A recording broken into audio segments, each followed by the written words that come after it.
UGC की आग अब पूरे देश में सुलग चुकी है और सत्ता के गलियारों तक इसकी धमक पहुंचने लगी है। अपने बच्चों के भविष्य की रक्षा के लिए सामान्य वर्ग अब आर पार की लड़ाई के मूड में नजर आ रहा है।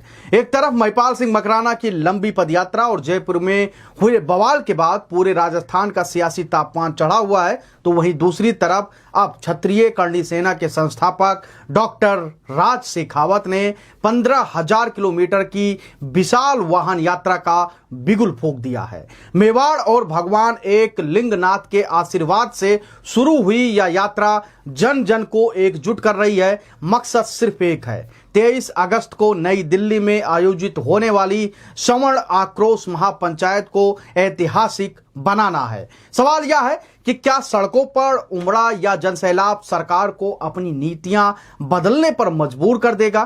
क्या भारतीय जनता पार्टी का कोर वोटर उससे छिटक रहा है? आइए जानते हैं इस पूरी अंदरूनी रिपोर्ट को। एक तरफ जहां 600 किलोमीटर लंबी पदयात्रा करके महिपाल सिंह मकराना ने यह साफ संदेश दे दिया है कि अब सवर्ण समाज अपने बच्चों के भविष्य के साथ खिलवाड़ बर्दाश्त नहीं करेगा, वहीं अब दूसरी तरफ क्षत्रिय करणी सेना के संस्थापक डॉक्टर राज सिंह शेखावत ने इस विरोध को एक नया मोड़ दे दिया है। डॉक्टर शेखावत ने 15,000 किलोमीटर लंबी विशाल वाहन यात्रा का बिगुल फूंक दिया है। मेवाड़ और भगवान एक लिंगनाथ के आशीर्वाद से राजसमंद से शुरू हुई यह यात्रा भीलवाड़ा, चित्तौड़गढ़ और उदयपुर संभाग के विभिन्न जिलों में जाकर जनसंपर्क कर सवर्ण समाज को एकजुट कर रहा है। इस पूरी मुहिम और जनसंपर्क का मुख्य मकसद 23 अगस्त को नई दिल्ली में आयोजित होने वाली सवर्ण आक्रोश महापंचायत के लिए जन समर्थन जुटाना है कि बड़ी सी बड़ी संख्या में जो ब्राह्मण और क्षत्रिय नेता हैं, ब्राह्मण समाज के लोग हैं, ठाकुर समाज के लोग हैं, वो उस महापंचायत में शामिल हो। 23 अगस्त को दिल्ली की चौखट पर होने वाली इस महापंचायत में देश के अलग अलग कोनों से तमाम बड़े ठाकुर ब्राह्मण नेता एक मंच पर जुटने जा रहे हैं। अगर पीछे मुड़कर देखें तो महिपाल सिंह मकराना की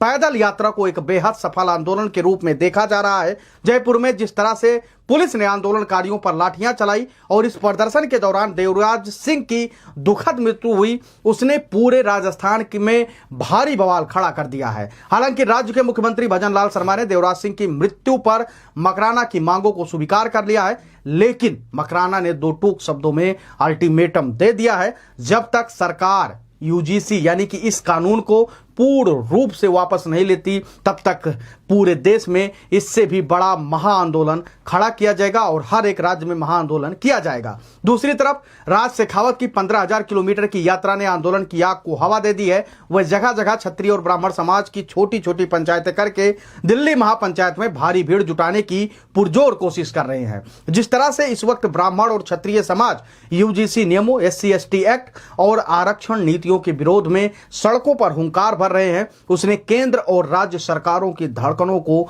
बढ़ा दिया है। राजनीतिक सूत्रों का कहना है कि भारतीय जनता पार्टी को अब इस बात का एहसास होने लगा है कि उसका पारंपरिक और कोर वोटर यानी कि सवर्ण वोटर उससे छिटक रहा है। हाल ही में दतिया चुनाव और बांकीपुर विधानसभा सीट पर मिले नतीजों ने पार्टी के भीतर आंतरिक मंथन शुरू कर दिया है। बीजेपी अब यह भली बात जान चुकी है कि सामान्य जाति की नाराजगी उसे भारी पड़ सकती है, क्योंकि जिस वर्ग को साधने की कोशिश की गई वह भी पूरी तरीके से बीजेपी के साथ नहीं आ रहा और सवर्ण समाज का भरोसा भी बीजेपी पर कमजोर होता हुआ दिखाई दे रहा है। 2027 में उत्तर प्रदेश, गुजरात, उत्तराखंड जैसे कई महत्वपूर्ण राज्यों में विधानसभा के चुनाव होने हैं, जहां सवर्ण मतदाता दर्जनों सीटों पर हार जीत तय करते हैं। ऐसे में अगर यह आंदोलन सोशल मीडिया और सड़कों के जरिए इसी तरह फैलता रहा तो आने वाले चुनाव में बीजेपी की स्थिति कई सीटों पर नाजुक हो सकती है और बीजेपी कमजोर पड़ सकती है। फिलहाल राजस्थान से उठी यह चिंगारी सोशल मीडिया के जरिए देश के हर राज्य, हर घर तक पहुंच अपनी बना चुकी है। अब पूरे देश की नजरें 23 अगस्त को दिल्ली में जुटने वाले सवर्ण जनाक्रोश पर टिकी है, जो यह तय करेगा क्या सरकार इन मांगों के आगे झुकेगी या आंदोलन एक नया रूप लेगा। आप अपनी राय हमें जरूर दीजिएगा और बताइए कि क्या आप यूजीसी के समर्थन में हैं या फिर विरोध में हैं, जिस प्रकार से सामान्य जाति के लोग विरोध प्रदर्शन कर रहे हैं और 23 अगस्त को सवर्ण महापंचायत दिल्ली में आयोजित की गई है। आपको क्या कुछ लगता है, क्या सरकार झुकेगी या नहीं झुकेगी? आप अपनी राय हमें जरूर दीजिएगा। आपकी राय हमारे लिए बेहद महत्वपूर्ण होती है। धन्यवाद।